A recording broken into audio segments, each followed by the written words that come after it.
Hi guys, it's Mandy from Mandyleeplays, and in this video I'm going to do my worth the buy for Skyward Sword. So with all that being said, let's get into the video. Now this worth the buy is really exciting because, as you guys know, I love Skyward Sword and I've always wanted to play it again on the Switch, but when they announced the HD one, I was like, yay! But with that being said, 10 years is a long time, and I've come to realize that the game hasn't really aged properly in some aspects, and there's a lot of things that I just forgot were there and were kind of frustrating, so we're going to be talking about that. So at the beginning of the game, we were treated to a cutscene detailing what happened on the surface, the war between demons and the goddess and everybody else. So knowing that the war is gonna go on for ages and ages, the goddess took all the humans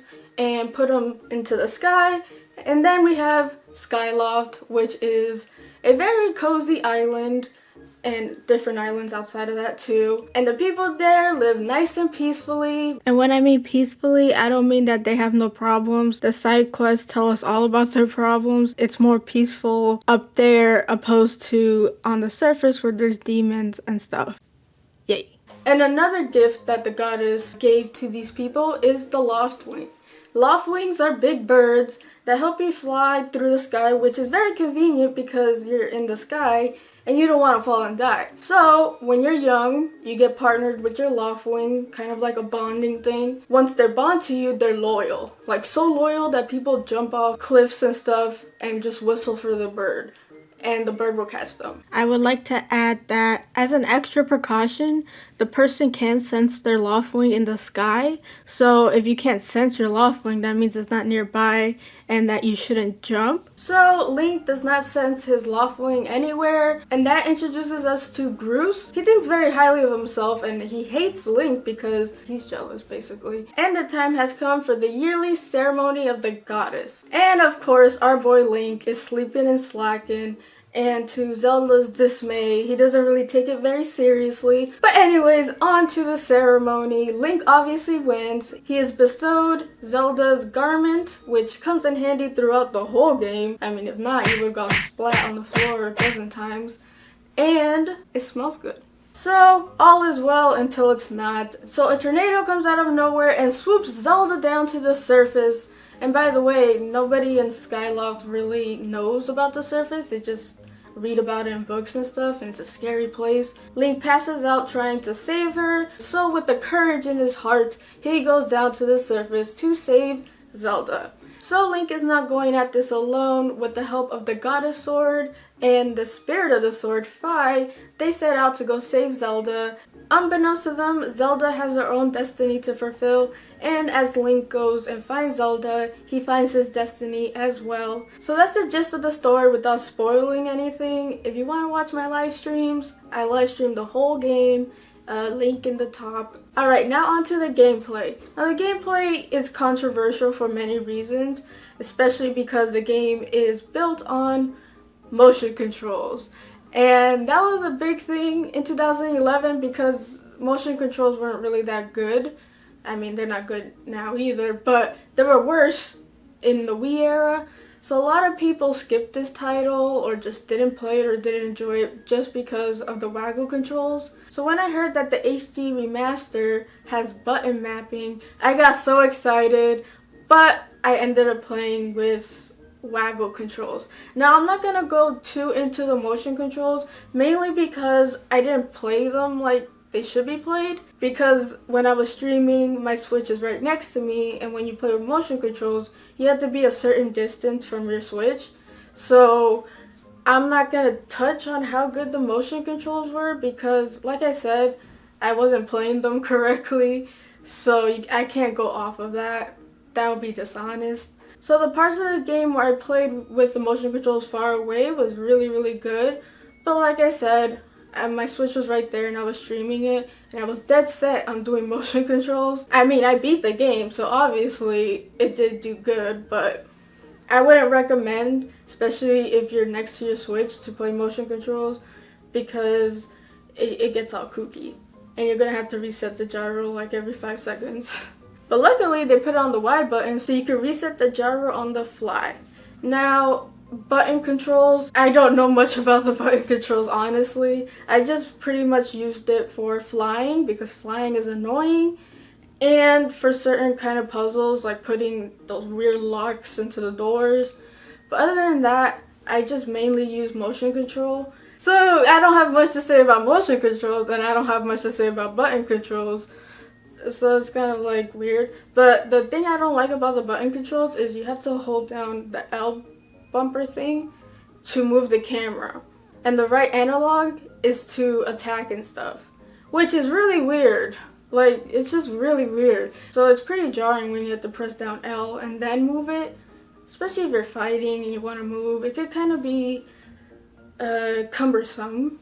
Editing Mandy here again to let you know that in the options menu, there's a whole bunch of different kind of controller configs that you could play around with. But when playing with motion controls, some of the options are limited, but there's still a little bit of options there. So yeah. So I personally recommend motion control, but the beauty to it all is you get to choose which one you want to your playstyle.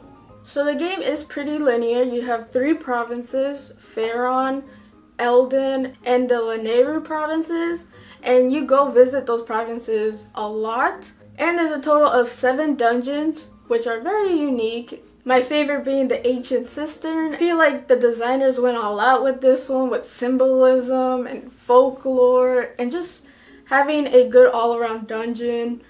My second favorite dungeon is the Lanayru Sea.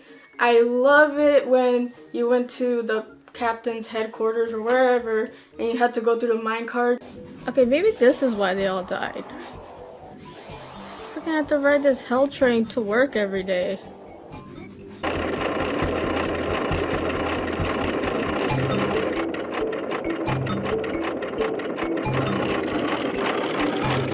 So be blessed that we have safety precautions in our society, or we will be flying off carts. And my third favorite dungeon is the pirate ship. I love the concept. You would think the pirate ship would be small, but no, it's big. And it uses a lot of the time shifting stone stuff, which is pretty cool. You get the most OP item in the game, which is the bow and arrow. The only bad thing about this dungeon is the boss. Alright, so I'm whipping out my Hyrule Historia to see the concept art that should have been in the game, but wasn't for some reason. This is what I wanted it to look like, but this is what we got.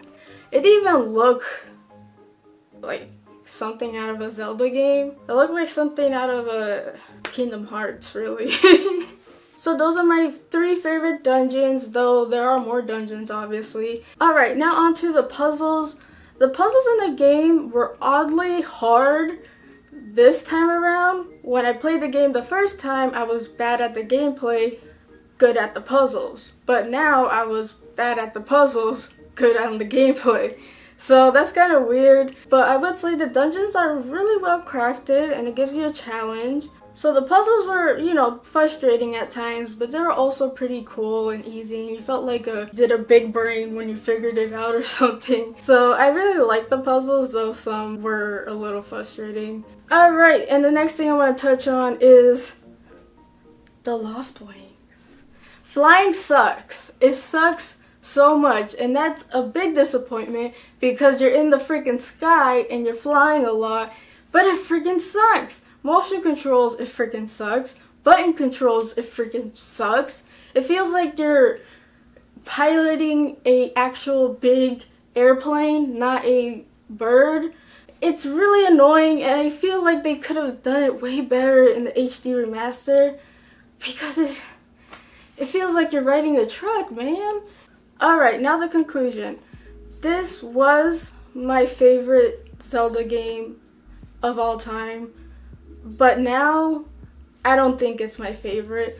Mostly because the game hasn't really aged that well. And I kind of saw the flaws in the game. I just didn't enjoy it as much. But it is still my second favorite Zelda game. I still love and I hold dear. So don't get me wrong. Just because it's not first doesn't mean I hate it. I actually really do love it. And playing it with you guys kind of emphasizes that experience even more. My first is Breath of the Wild. Now, Breath of the Wild and Skyward Sword are like the complete opposites. You got a linear story-based kind of thing going on there. With Breath of the Wild, you got an open world. You could save Zelda legit whenever you want kind of thing going on. So they both have their strengths, but I feel like there's just so much glaring flaws that I saw when I replayed it again that made me not like it as much or not put it in the first place. So yeah. Hi, Editing Mandy here for the last time. I totally forgot, but yes, this game is certainly worth the buy, and I'm gonna recommend it every time someone asks me because it is a good game. May not be my fave Zelda game, but it's still a very, very good game, and I still very, very much love it. So, it's worth the buy. So with all that being said, tell me in the comments down below, did you like Skyward Sword? Is it your favorite? Is it not? If so, why?